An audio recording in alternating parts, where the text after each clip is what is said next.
One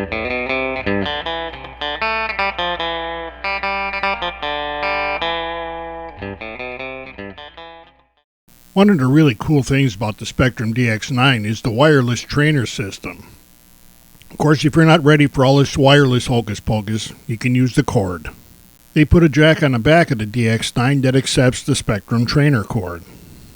Another nice thing is that you can assign the trainer system to whatever toggle switch you want, so you don't have to hold a spring-loaded switch.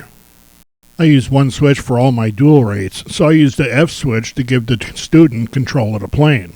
Whichever trainer mode you decide to use, we need a dedicated model in the slave radio's memory. If you use the wire or the programmable master mode, remember that the slave radio has to have identical programming to the master.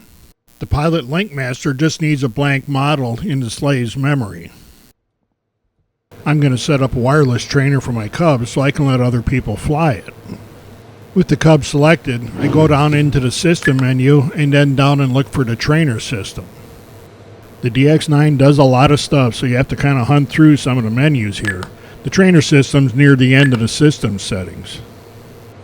And when we find the trainer setup, we have to select which kind of trainer system we want to use. And you need to decide which mode you're going to use before you go into the setup, because you have to choose that right at the start. I'm going to use the wireless trainer, so we'll select that. And then get rid of the inhibit. And here you have to select the programmable master or the really cool pilot link master, which I always use. And this is a screen where you can assign what channels the student's going to get if you want to limit them. I'm going to let the slave have control of all of the channels so I don't have to change any of those. I do want to make sure that I've got the pilot link master selected and not the programmable master. From here on out, that all makes a difference. Next, I have to decide which switch I want to put the trainer system on. I really like being able to assign the trainer to a toggle switch so you don't have to hold a button or a spring-loaded switch.